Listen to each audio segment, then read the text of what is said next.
Let me pull this up on my phone, so I think I can read comments like live in like a live feed, which is what I'm trying to do. So there we go. Oh, okay. Awesome. All right, I'm going to say hi to people. Oh, I see a request from Jack. Have yourself a merry little. That's a good idea.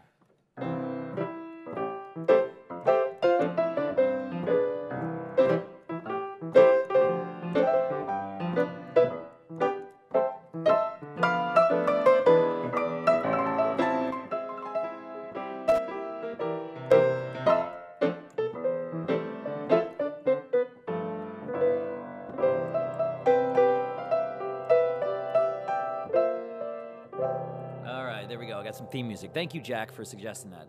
That was really good. Okay, so check this out. This is really exciting. I've mentioned this a few times on here, and particularly on like Twitter, Instagram. I've mentioned that I've been working on a book, and I've been working on the book for over a year now. Just because the whole story of Postmodern Jukebox, I think most of you kind of know this, but this started. I was living in a basement apartment. I was an out-of-work musician in Queens, and then some 5 years later, all of a sudden, we're touring the world. We're doing all this cool stuff.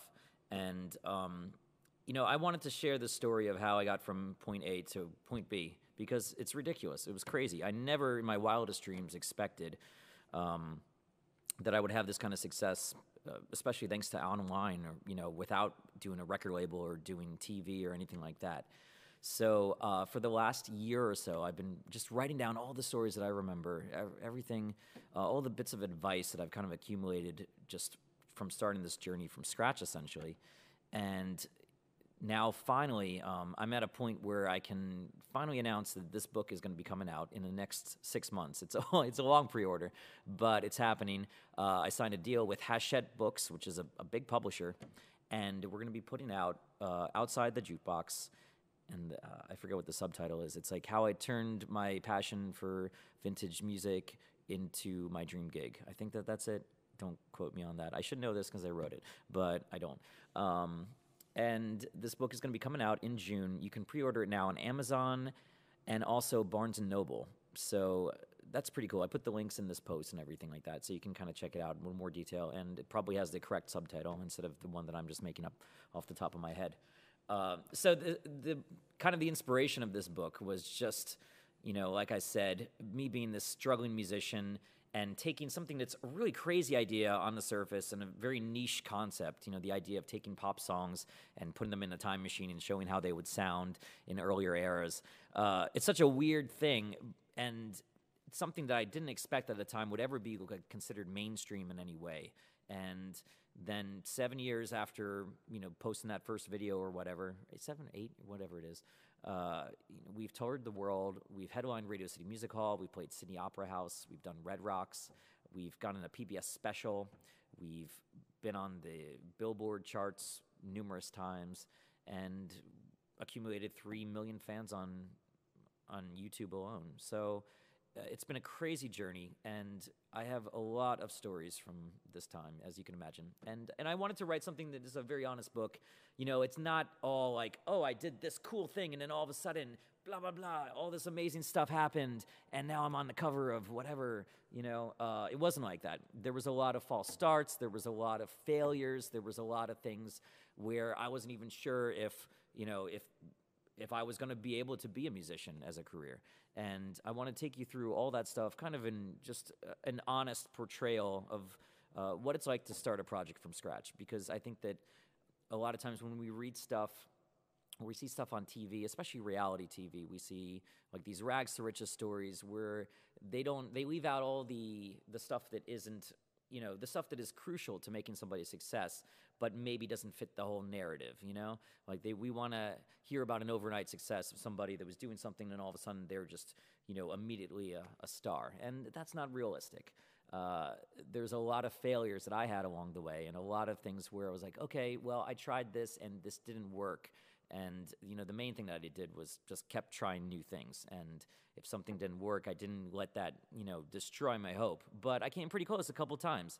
And, where the book kind of opens for real. I mean, I talk about my, how I learned to play piano and all that stuff. But where stuff kind of gets real. It's when I was $100,000 in student loan debt, and I moved to New York City, and I was trying to make it as a jazz pianist, and nothing was happening. I couldn't get any work. I had a good girlfriend that broke up with me because I was just kind of failing at life. And that's kind of when I turned to YouTube, when I thought to myself, well, I don't even know if I want to be a real musician. Maybe I'll just do this kind of as a hobby. I applied to go back to school. I was thinking like I'm going to get a real job or something like that, quote unquote. And that's when I figured I had nothing to lose, so I put myself on YouTube and I played this ragtime medley. A bunch of you have heard this, where I was like...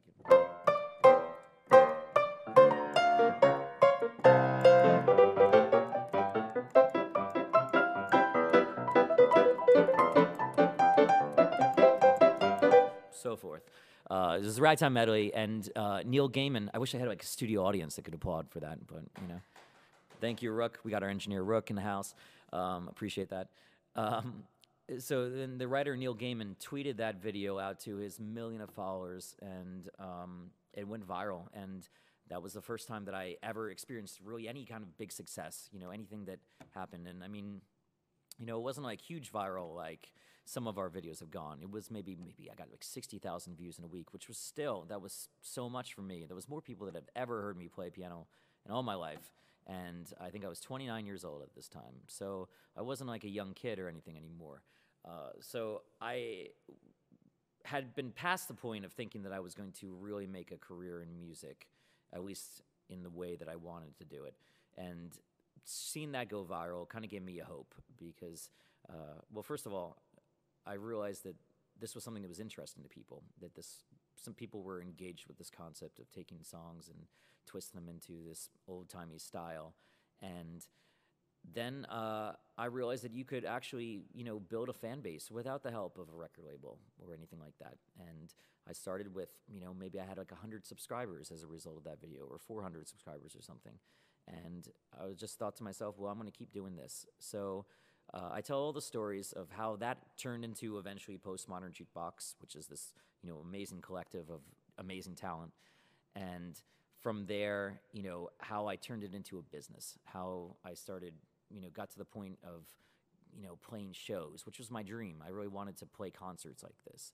And I talk about all the early projects we did, a Motown tribute to Nickelback, things like that. I talked about meeting all these amazing performers, whether it's Robin Adele Anderson or Tim Kubart on Tambourine Guy or Puddles or Haley Reinhardt.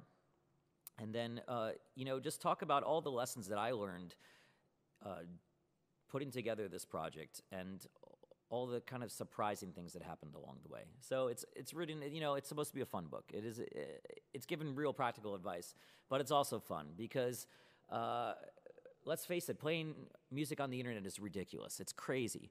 So I have all these ridiculous stories from, all these adventures that we had. And I brought a lot of my good friends from college came along on this ride.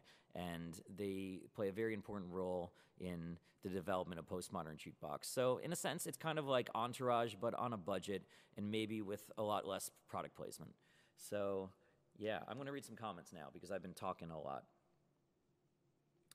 It's mostly people requesting Christmas songs. Okay, I figured that. All right.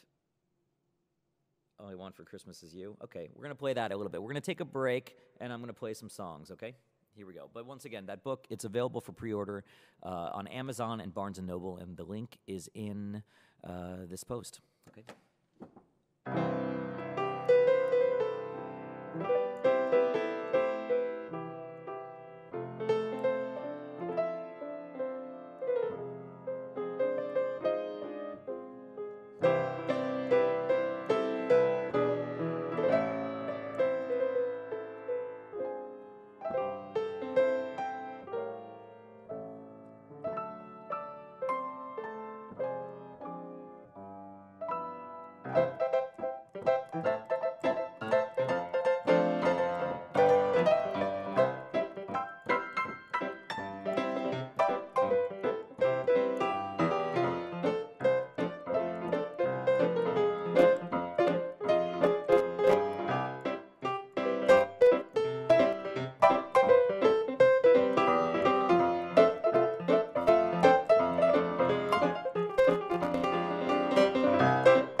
request.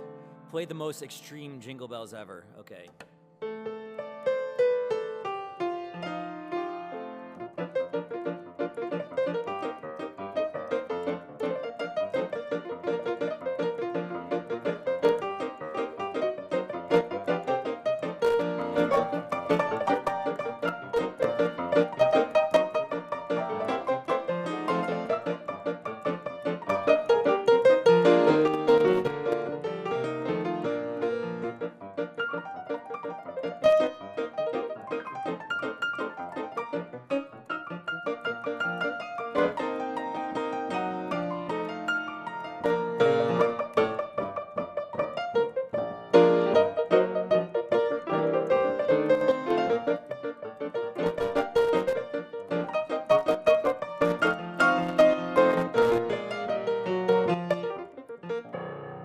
Extreme Jingle Bells. Extreme.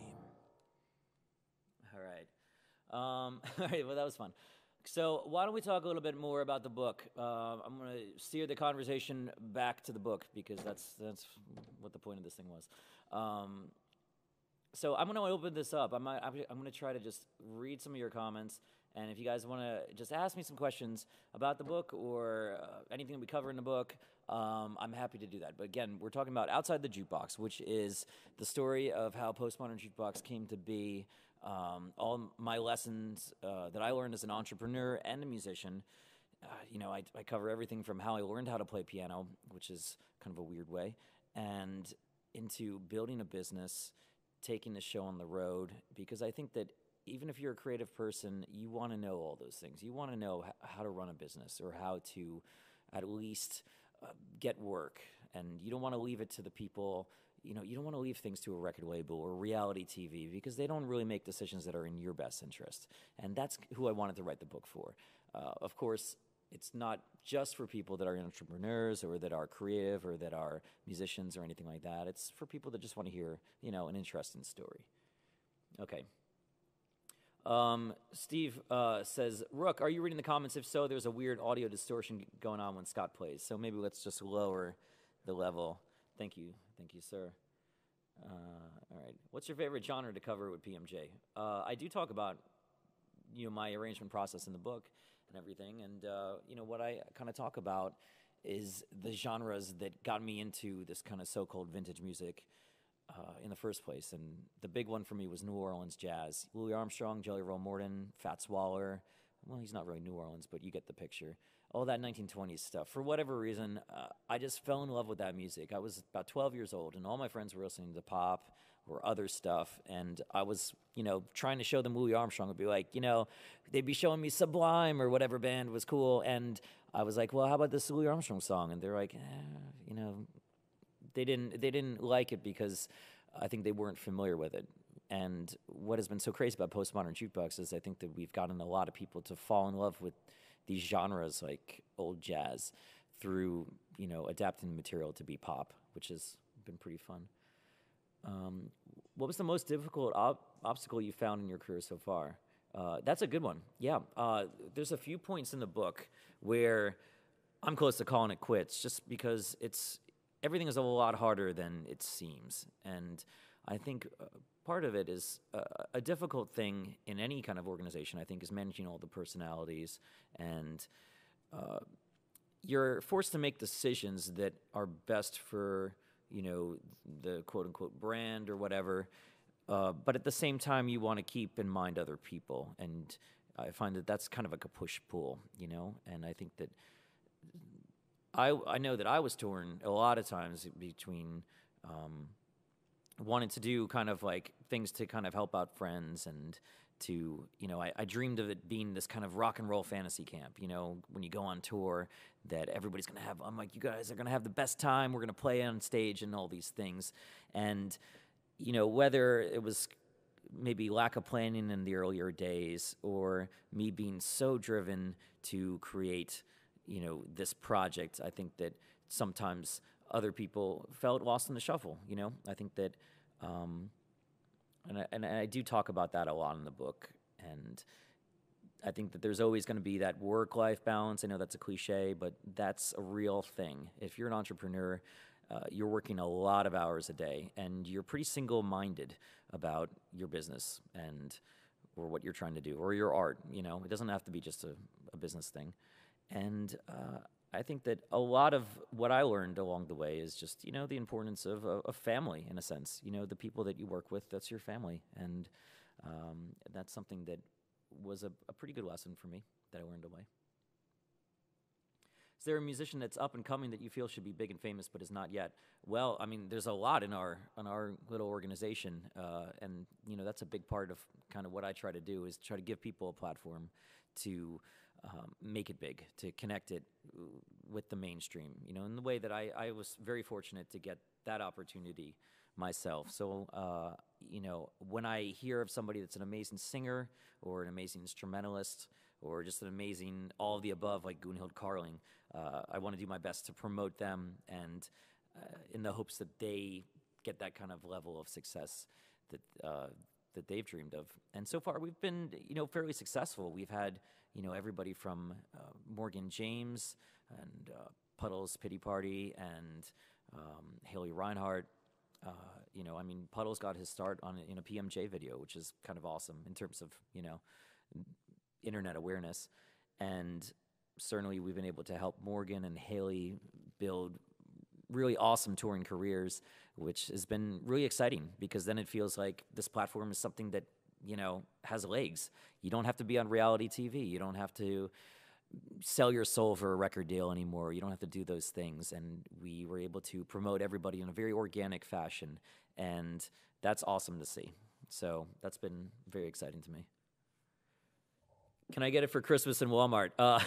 So the first chapter, and this is Steve Sweat talking right here. What's up, Steve? Steve was actually there when I got fired from my very first job at Walmart, which is actually the opening of the book. That's just a story that's just too good to leave out. But yeah, I was about 16. No, I was 17 years old. So working at a Walmart. I think I was 17. I don't know. It says in the book. And I brought a band to play at the paint counter. I worked in the hardware department. So I brought in all these instruments, and we had like an impromptu concert, and I got fired. And you know, that was my first gig. Oh, did we just lose camera for a second? It's okay. Don't worry, people. It's going to be back online in just a second. You can just follow my voice. Marco. Polo. All right, I think we're good. All right. How large is your cast of characters now? I think we have, I don't know, somebody needs to do the count. I think on Wikipedia they do a pretty good job of all the singers that have been featured on Postmodern Jukebox. And I think it's like 70 or something like that at this point, something crazy. Maybe it's even more.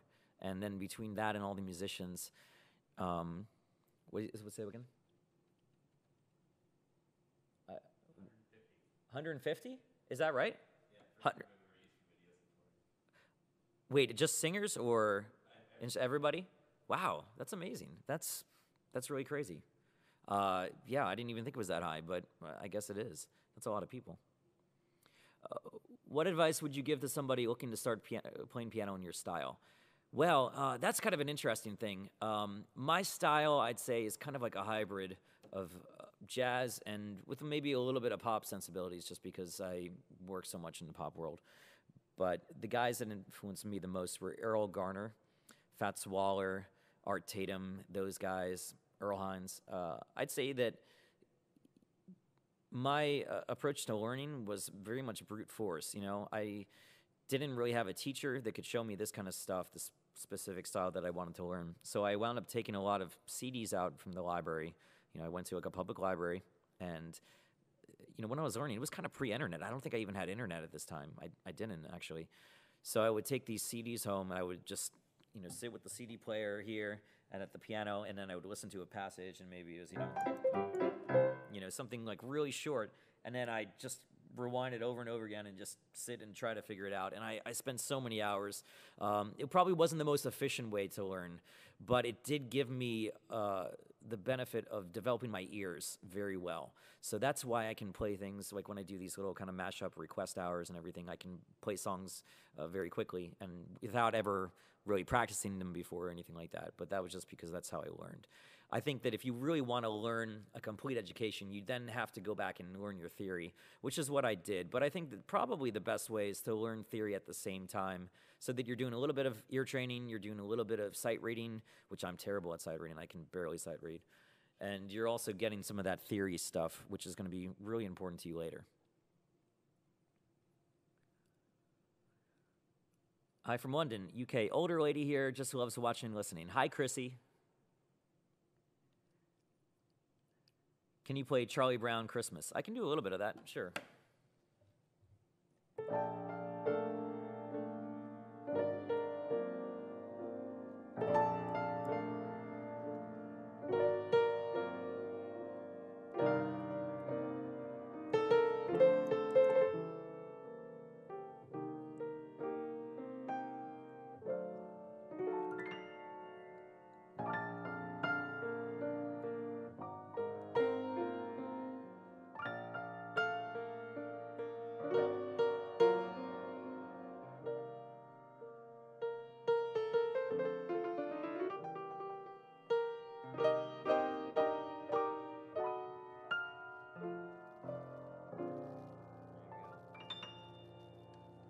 I like that one. Hello from Chesapeake, Virginia. In your book, do you tell people how you decided on the people that play with you? Yeah, I actually talk about what I look for in performers and singers in particular. And the big thing is about uniqueness. You know, be unique, be authentic to yourself, but also be unique. You know, we don't, if you notice on Postmodern Jukebox, you know, we don't really encourage people to be overly pop or to try to fit in or do anything a certain way. Instead, I like to have people amplify what's special about them, you know, because all of our singers, they have kind of like these like special powers, and some of them do some just crazy stuff that nobody in the pop world is doing. Like, you know, like find somebody like Aubrey Logan in the pop world. Like, good luck. Like Aubrey Logan, she's just this amazing, just badass trombone player and ridiculous singer with a 5-octave range or something, and all this great jazz sensibility that isn't afraid to combine genres so effortlessly. I mean, that's something that is really unique, and those are the kind of singers that I love to feature on Postmodern Jukebox. Don't know what's the best, the music or your accent. What's my accent? Well, I guess we all have an accent. You know, it's kind of funny when people are like, oh, I don't have an accent. It's like, well, it's all relative. I guess I do.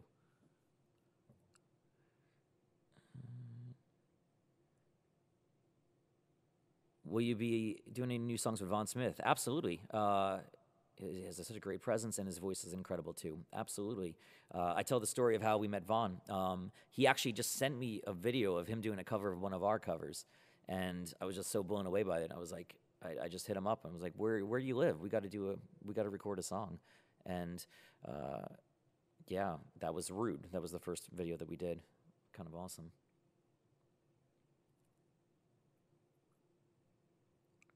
Can you tell about Robin?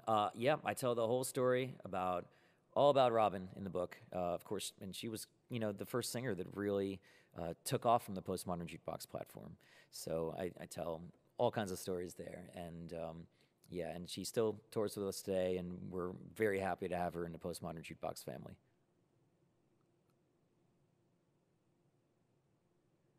What's the story of PMJ Manor? I discussed that as well, but, you know, the idea was that I wanted to find a place that was kind of like a home base for Postmodern Jukebox, that we could feel comfortable recording. You know, I never really liked recording in the studio. I always liked recording in my living room, mostly because the commute is so good. I can just roll out of bed and just be right here. So, yeah, I wind up always, you know, kind of by default recording in places that resemble a living room. So I thought to myself, well, why don't I get a place that is just a house and make that our headquarters? And that's what I did with PMJ Manor. Do you approve the merch yourself? How do you get that side of business going? Well, there's a lot of people that work on all these sides now, you know. So I have a great team that, you know, I've put together to do the merch side of things. I approve many of the designs, probably most of the designs, I think, if not all. In fact, we got a merch item right here. We got this lovely, if you can see right there, this is a mug. It says piano and drums and trumpet and saxophone and Postmodern Jukebox. I think, actually, if I was going to I'll probably add bass into it, but this is a pretty cool mug. So I'm gonna drink real coffee from it, right? Yeah, it's very functional. It holds the coffee very well. There's no leaks or anything like that. It's a nice material. So it keeps the coffee pretty warm. Keeps the coffee very warm. So we got and actually Rook helped. Rook works on the merch as well. He does a lot of work with the merch in addition to actually modeling it sometimes. And I don't know if you guys saw the video that I posted, but Rook did some merch madness where he actually did a little fashion show. Rook, do you want to say hi to the people? Do you want to? You have the you grab that coat too. This is what you did from that. Jordan says, do you talk about how tap dancing lead to the cops getting called? Well, the cops weren't called, but I did get evicted. So that story is in there. And yeah, that was the... So I went from the basement apartment, then I went to like a building where I was on like the 5th floor or 4th floor. And then that's when... Well, hello. Hello. All right, sir. Well, I'm not even there yet. Wow. You're not even there, yeah. Time traveler. So, Rook, you feature actually very prominently in the book. You know, one of my best friends from college. And you remember we talk about, I don't know, let's see if I can move this here. Do you remember the first show? Like the very first show that you sold merch for us? Yeah, I remember the first show, yeah. So that is kind of one of my favorite parts of the book was that, so I hadn't seen this guy in years. I think it was at... It was like, yeah, a few years, yeah. And we were passing through. We were playing our first tour. We were playing in New Haven, Connecticut, and you were living in Hartford. Yeah. And it was the famous Toad's Place. Toad's Place, yeah. And I was like, hey, we're doing a show at Toad's Place. You want to come sell? Because you were coming to the show. I was like, do you want to just work and I think sell it was some more merch? like I arrived and you're like, hey, you want to sell some merch? And I was like, yeah, okay. That's probably what I did. Yeah, I don't think I even asked. It was like, hey, man, you're going to sell some merch for us. And but you did such an amazing job. You were like possessed. I was possessed by the merch madness. You know, I described this in the book of just how you went from, you were selling your pants at one point. Yeah, I sold some clothes. You were leading cheers and yeah, and cheers. We did balloons. We had yeah. There's some prominent rap battles at the merch table. So what happened was then he wound up outselling what we had done by a factor of like 4 or something like that. Is that what you say, factor of 4? Yeah, like I think 4 yeah, times. yeah. 4 times more than we normally sold.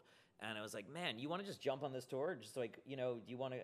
And you had a job at the time. And I joined the circus. You just joined the circus, and he was just like, yeah, I'll do that. I was like, really? Like, do you need to stop back at home or anything? And you're like, no. I bought new clothes, and you bought some new clothes. We went to Pawtucket, and yeah, I walked a mile. So I believe you left a job. You left like a girlfriend. You left like everything. Yeah, they're okay. to do this, and but since then you've worked on like all of our tours. You've helped with the merch. You've helped engineer. You've engineered songs that have appeared in major advertising campaigns. It's true. And, I've seen them on TV. So Rook is one of the unsung heroes of PMJ. You know, you've seen him only in a few videos where you make some appearance, usually credited as roadie or something like that. I like to sneak in there. You never know where I'm going to be. Yeah, we tried to get him an executive producer credit on the PBS special, and they were like, we can't do that. That was a no dice. That was a no dice. But we did get him a spiritual advisor credit. So if you see the special, you can see his handiwork there. And also check out the merch modeling video. I model this sweet. I have I don't have the pants on right now, but it's pretty sweet. I thought that was pretty great. I realized also that we only gave you like women's mediums. The clothes were really. I was either figured I had to lose some weight for like New Year's after that, or. I think it's more than losing weight. I think that you'd have to some bigger shirts. Shrink yourself. They were all women's shirts. So but you did a great job. You did a great job. I think that people were really struck by the amount of passion. Well, my favorite one is the handkerchief shirt. Where I do the. There was a certain flair that you did with that thing. So I mean, well, I guess maybe is there something maybe. You know, since you've worked inside Postmodern Jukebox so much in so many videos, like maybe tell a little bit about. It might be interesting for people to hear our process of doing videos, like that started really when we were at the famous Bro Mountain. Oh, the Bro Mountain era. That was when we started filming in that living room. Yeah. And that's where we had the little checkerboard floor and we had the little backdrop and stuff. And so how did you were kind of responsible for figuring out a style of, we were doing this one take video, and before you came on board, I was just micing up everything and I'd run to the camera. Like, what were some of the challenges you faced as like an engineer? Oh, just because everything's live, so you have to kind of blend it all together and make sure it's all sound good. So you you have to come up with like some new miking techniques sometimes. Right. Yeah. Just to make sure you get the source the best.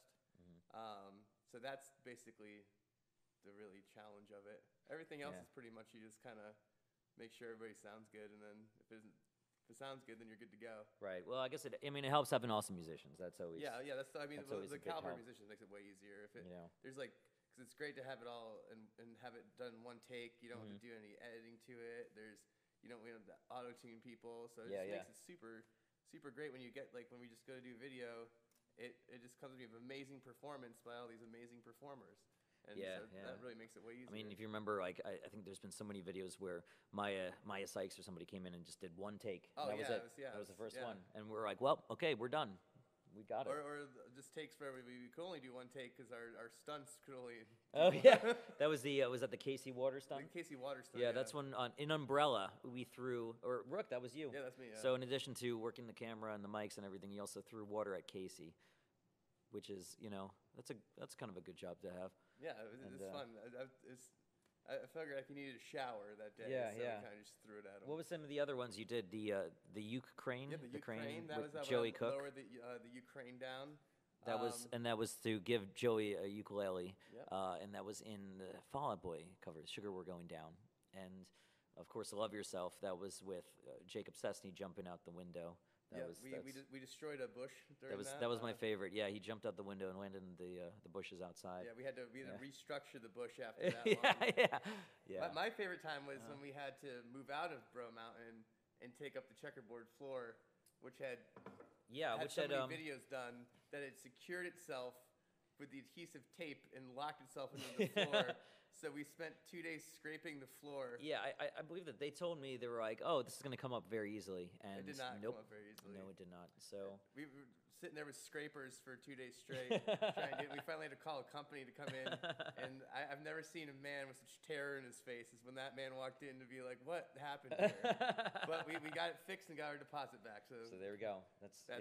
That's probably my favorite memory of Bro Mountain. That was like all day thing. We had to like move out the next day, and they're sitting there scraping up, and we were trying to do it by hand ourselves, and we were like, this is not coming. Working. This is just. And we were trying to use paint thinner, and it's like this was not smelling not all crazy in there, and that was that was a time. Move. That was a time. Yeah. That was a tough move, but we've done a lot of videos in this house. Yeah. And this house has been very good. Videos. We've had had the amazing one-take video we did. That was awesome. We had about 40 people here for Don't Stop Believing, and we worked with Abraham Rufa. I don't know if I'm saying his name right. I should be saying his name right. Abraham Rufa, who's an awesome director. He just nailed the concept. He just got it right away and came up with something like a brilliant treatment for Don't Stop Believing that takes place in this whole house. And I always think, like, if I'm ever going to sell this place, I'm going to put that video on Zillow or something like that, just as a, And if you don't get the price you want, my advice would be don't stop believing. I got to do one of those. See what we did there? That was good. All right, Rick, you should do one of my Scott casts. Yeah, that'd be fun. You should be one of the guests. We've done, for those of you watching on my other YouTube channel at youtube.com/Scott Bradlee, I do these interviews that I do with just interesting performers. We have Shoshana Bean did one with us. Casey did one. Tim Kubart did one. You should definitely do one because you have all those. I'd like to do it in my Christmas full suits, though. You get the pants too. Even if it's get not the pants Christmas, too, and then I feel we'll talk. like, every day it's kind of like Christmas. I think we'll do it after Christmas, but you'll wear the Christmas just stuff. For festive. It's not just for Christmas. The suit's all seasons. Yeah, and then you'll sell it. Yeah, I'm willing to sell the suit. Yeah. I'm putting it on eBay. Yeah, he's going to put this. Yeah, this may be available in our merch store. Yeah. We might resell this. Yeah. The we're signature model. bidding it's actually, it's an auction. It's a bidding war. And then I'll go super fast. But I'll let you leave you to your business there. But awesome. I can't wait to check out your book. I'm probably going to. I mean, he has to say that. I'm going to read it on Kindle and the hard copy, so I can. That's take right. Notes. It's going to be on hard copy. You can actually put the little post-it notes. Yeah, so I'm going to put notes, and then that's what I'm going to be like. Okay, well, here's some questions I have for version 2. That's right. I could do the updated version. Oh, the sequel. The sequel. Outside, like inside the jukebox. Then it's like, it's like behind the music, like VH1 or something. I don't know. Something. And that's when it all turned vintage. I'll see. Awesome. Rick Flair, everybody. A.K.A. Matt Telford, A.K.A. Rick, you got anything to promote? Not really. Just living the dream. Living the dream. Okay. Dream your life. All right, I'm reading some comments again. PMJ with a Philharmonic Orchestra. I like this idea. I think that we should do that. I vote for Rook as the next Scottcast. The people have spoken. They're into this idea. Can we get an autographed copy of the book? I'm not sure how I can do that. Maybe I'll figure that out. I'm probably going to do like a book tour. We'll do something like that. I think that's a thing. I'm just kind of speaking. I don't know if Hachette, is that how you say their name? Hachette Books, if they've planned a book tour. I'm just saying I'm going to do a book tour. So I guess we're doing one now. All right. So there we go. Hey guys, I'm originally from Hartford and know Toad's Place. Wow, that's amazing. Have you been to backstage on Toad's Place, Melissa, where there's like the crazy, really creepy hot tub? That's my favorite thing about that place. Let's see. A lot of people saying nice jacket, Rook. Oh, wait till I see the pants. Can you play the jingle for Folgers in your cup? I think I can.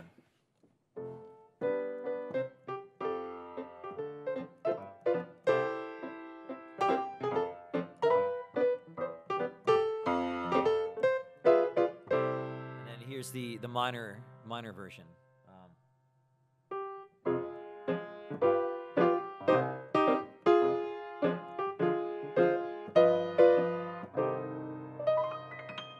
For the Halloween coffee. Where would they have the coffee, though? Oh, that sweet mug. Right here. Then this is available at shoppmj.com. There we go. A big part of being an entrepreneur is having to occasionally sell merch. So there we go. All right. I'm reading some other stuff here. Hi, Scott from Cleveland. Hey, Lou. So there's requests for holiday classics. I should do another song because I've talked quite a bit. So I'm going to do another holiday. I'm going to play... I wish you had an album that was full of holiday songs. I'll play something from the Christmas album. I'll do something from the Postmodern Jukebox Christmas album. Or It's Beginning to Look a Scott Like Christmas, which is... I don't think I actually covered that song on Scott Like Christmas. It's beginning to look a lot like Christmas. So I'm going to play it right now, okay?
Right. I don't know if I've ever really played that song too much.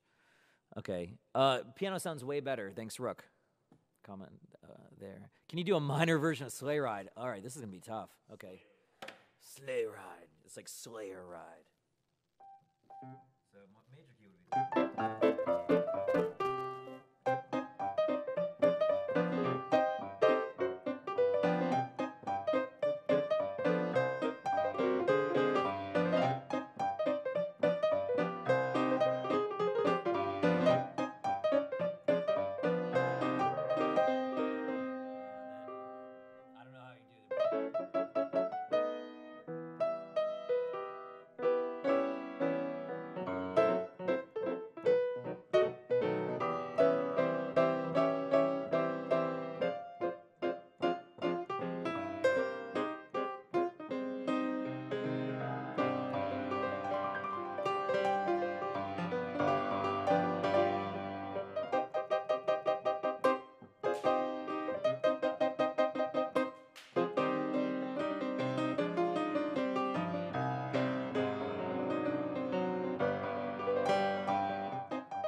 minor key version. I like that. That was a creative request. Tetris theme. Let's do the holiday Tetris theme. So I'm going to mash it up with.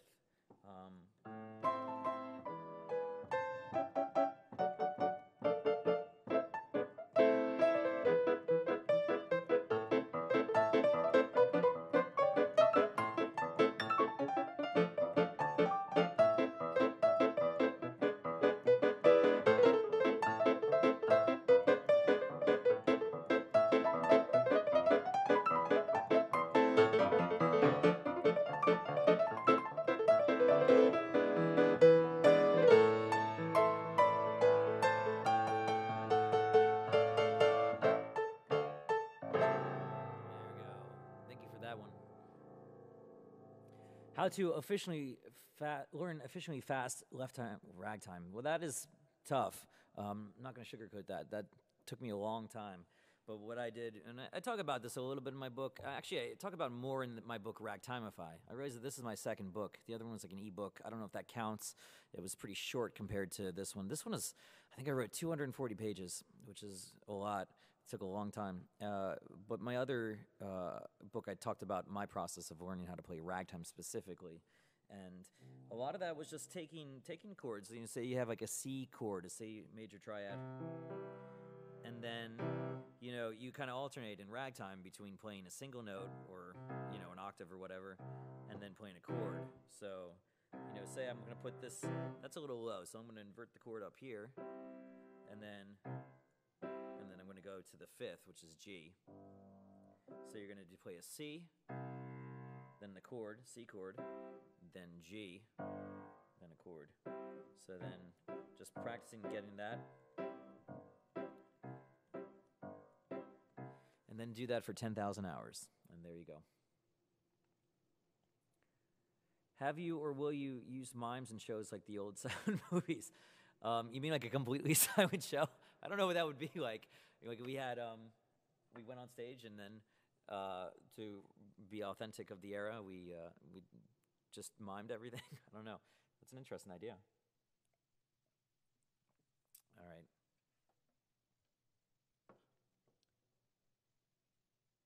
Who's your biggest influence on the piano? Well, Art Tatum, I hesitate to say him because he's like light years above everybody else. Art Tatum was probably the best, technically greatest jazz pianist in terms of technique, and just what he was doing was so ahead of his time and beyond what anybody else was doing. But I'd say, you know, I hesitate to even name him as an influence because nobody can play like him, you know. I guess Oscar Peterson, I'd say that, you know, he's probably the closest to Art Tatum in terms of that sheer ability. But I think I wound up sounding a lot more like Errol Garner, somebody like Errol Garner. Errol Garner kind of played this very lyrical style, but he did a lot of this, you know, kind of rolled chords, or kind of like almost like strumming, like a guitar, you know.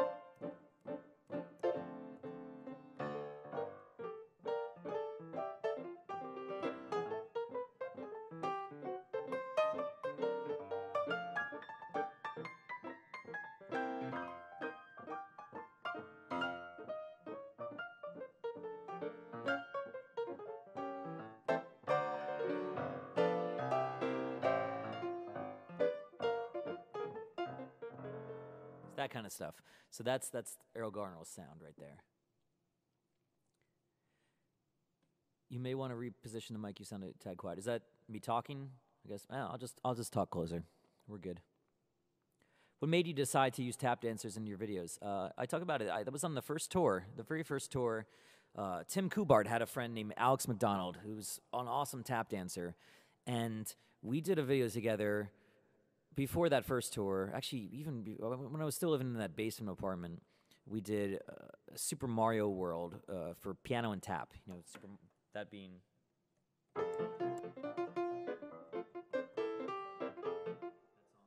And yeah, it was just really fun working with a tap dancer. It was something that was like, you know, I'd always like enjoyed tap dancing. I saw it on Sesame Street with Savion Glover, but I never really thought about, you know, playing with a tap dancer. And so that was, now I remember when I was in college, I did play a gig where I played jazz with a tap dancer, and that was really awesome. That was a woman named Claire O'Donnell. She put together this program of tap dancers and jazz. And I remember getting there, and I was completely confused. I didn't know what to do. And she was like, okay. And she said something like, let the tap guide you, or something. It was I didn't really understand. I'm like, what does that mean? But then we started playing, we started jamming, and I realized that tap dancers are improvisers, just like a pianist, just like a horn player. So you can kind of play off a tap dancer. And so that was my first experience with tap dance. Then I don't think I did anything with tap dance until that video. And then we were going on tour, and I think I just thought of the idea, like, what if we brought something like a tap dancer on tour with us? You know, nobody was really doing that, or at least not too many people.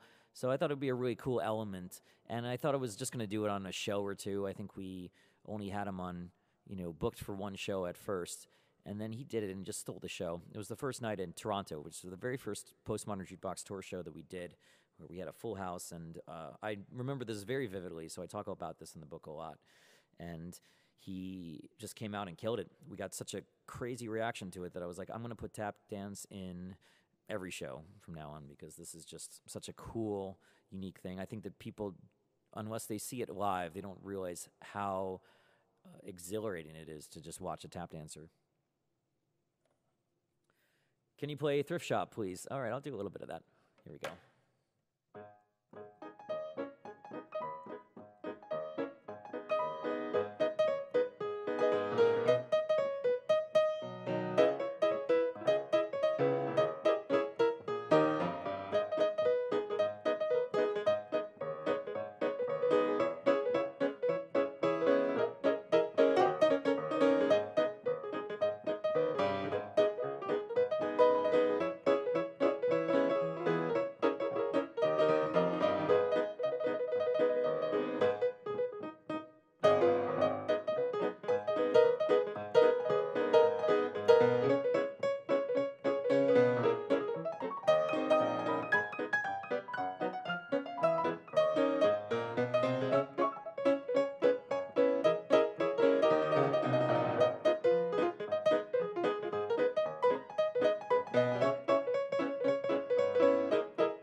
And I talk about, that was Thrift Shop. I talk about that quite a bit in the book. That's a whole chapter, because that was our first time that we had a Postmodern Jukebox video go viral. And that was with Robin Adele Anderson. That was her very first time singing in a video or anything like that. I talked about how I had to convince her, because she was worried. She was worried she wasn't good enough. She was worried, that she didn't have enough training or not enough practice or anything like that. But, I saw that she had this really amazing ability to connect with an audience. And it took a bit of convincing, but we put up that video, and that just kind of changed all of our lives right there. That was just a crazy, crazy moment where we just saw it go from, 1,000 views to 10,000 views to 100,000 to 1,000,000 views. And it was just like, what is going on? And then all of a sudden, that was kind of the overnight success part, if you could call it that. Obviously, I had been doing videos for a long time. And after that, that was just a starting point. That was just from there, it took another couple of years to get to the point of touring. But that was just an incredible feeling, for both of us. So I'll talk about that quite a bit. I just saw your CD album on a touring website. Well, pirate's gonna pirate. What can you do? Are you coming to Maine anytime soon? I don't know. We have tour dates at pmjtour.com. So Maine might be on there. I don't know.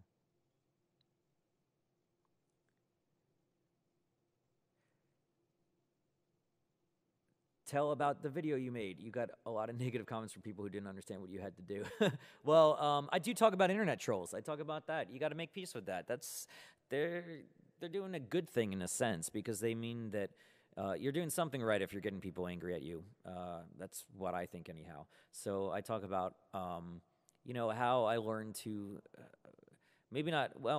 how I learned to be amused by trolls and everything. I mean, it's, what can you do? It's the internet. People write crazy things on the internet. Sometimes I'll be going and I'll look at just the comments that people just write just crazy things. And you just gotta think, well, this is not really a reflection of you. It's a reflection of the person writing this kind of negativity.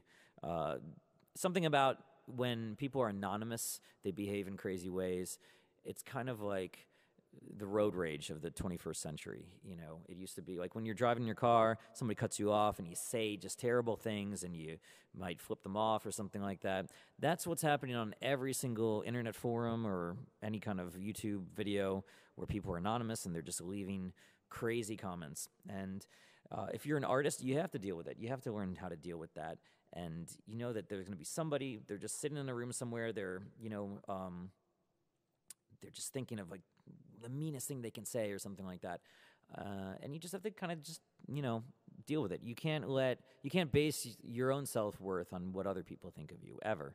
And that goes for extreme praise, too. You can't believe all the hype, in a sense. So if people are writing all this stuff and they're like, you're a genius or something like that, you can't go believing that kind of stuff. I mean, at the end of the day, you have to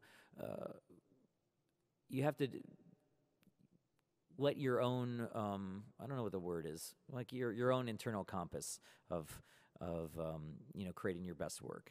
You can't allow external circumstances like, haters or devout fans to color what you want to do or what your mission is. And that is something that I do talk a lot with singers about, especially if they're doing their first video with us, because it can be very overwhelming for some people if they're not used to that kind of attention. Certainly we have people that we still have essentially discovered, in a sense, that maybe don't have much of an online presence. Maybe they only have videos with like 100 views or something like that. And then all of a sudden they're in a video that gets 1 million views, and then there's a bunch of haters, and they have to be equipped for that. They have to know how to deal with that and how to, frame that as something that isn't an attack against them personally. It's just, a manifestation of maybe some personal issues that the people that are writing these comments have. So you kind of have to just take it for what it is. So there's my bit about trolls.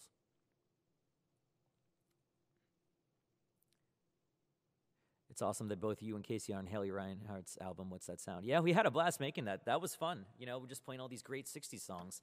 And she picked really cool songs, too. She picked songs, not just the 60s songs that you would expect, but she picked ones that are, very creative, inventive, harmony-wise. I mean, that Mamas and the Papas song, I had to go and I had to learn that song because it had so many parts to it, and I had realized I had never really played that song before. And, yeah, that's got some stuff in that song. How did you meet Puddles? I talk about that in the book, but yeah, it was, I caught him doing his act at a show in New York City called Sleep No More, and at the time, nobody really knew who Puddles was, and I saw it, and I was like, the internet needs to know about this immediately, and I thought about it, and then I came up with an idea for a way to kind of introduce him to the world, and it took off from there, and yeah, he hasn't looked back since. He's been killing it. Do you get recognized? And if so, where's the most unexpected place? It happens sometimes. Yeah, it happens at weird times. I usually don't. It's always unexpected for me. I never expect people to recognize, especially if I'm just like dressed normally and I'm not by a PMJ show. If I'm in the city where there's a PMJ show and I'm dressed in my PMJ attire, then I'm like, okay, that's not surprising. But sometimes it's happened in weird places. A most unexpected place. Yeah, like dentists. Sometimes a dentist has been like, at the end of, just getting my teeth cleaned or something like that, and they're like, "Hey, by the way, I'm a really big fan. I'm just geeking out," and I'm like, and then they're like, "You got to floss more," and I'm like, "Okay, yeah," but yeah, I don't know. I guess it happens sometimes.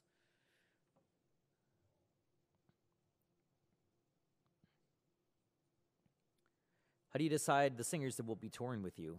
So that's the goal is really to build a balanced cast. So we want to represent a lot of different styles. We don't want too many singers that are exactly the same, or I mean, not that anybody's exactly the same, but that sing in similar styles. We want to have a nice wide cross section of talent because there are so many different styles within PMJ.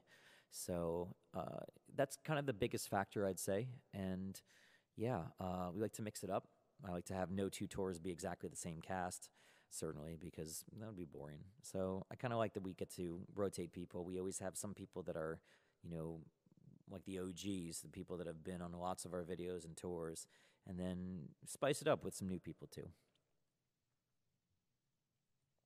PMJ attire, don't you usually wear a suit? Well, yeah, I'm calling that PMJ attire because for me, there's really no in between. I'm either wearing a suit or I'm wearing like sweatpants, so.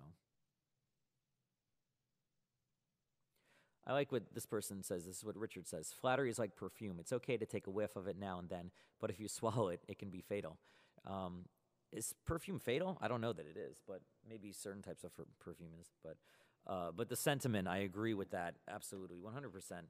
And I talk about this a lot in the book, just the kind of the internal, struggles that you have. It's not always just about like, oh, I got to sell tickets for the show or anything like that. It's processing a degree of fame or processing success or any of that kind of stuff. I came from a very middle-class family. I didn't grow up with a lot of money, or my parents didn't have connections in the business or anything like that. So it took a second to kind of adjust to even having success. That was a weird feeling.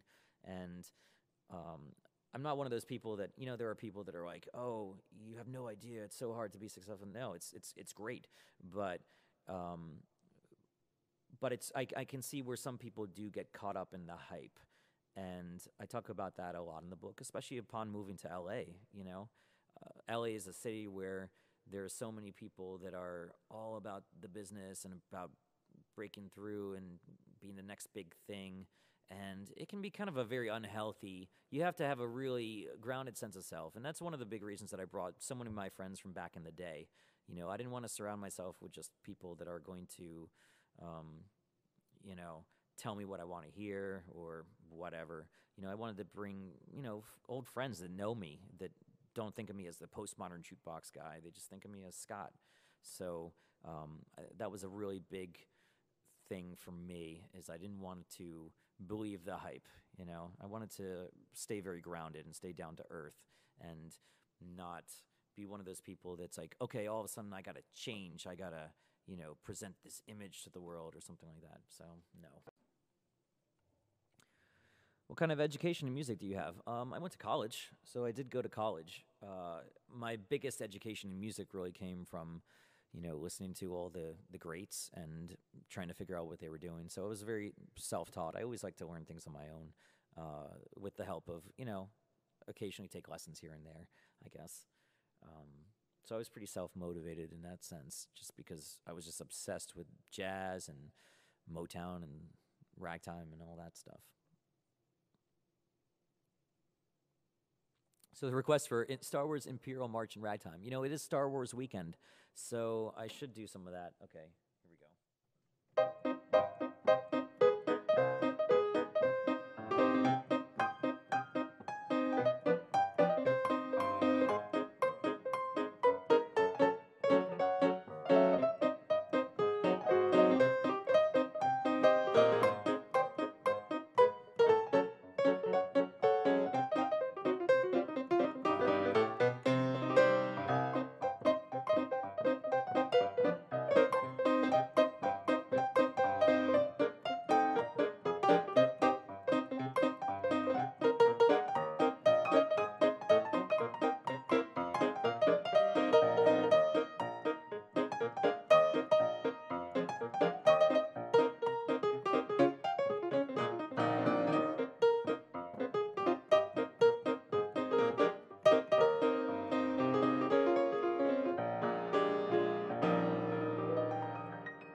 go. That was for all you Star Wars fans out there. All right. Is your house haunted? Probably. There it is. There's evidence right there. All right. You know what? I've done this for a while. I'm tired of talking. So I'm going to call it quits. I'm going to maybe end with a Christmas song. Maybe the Christmas song, in fact.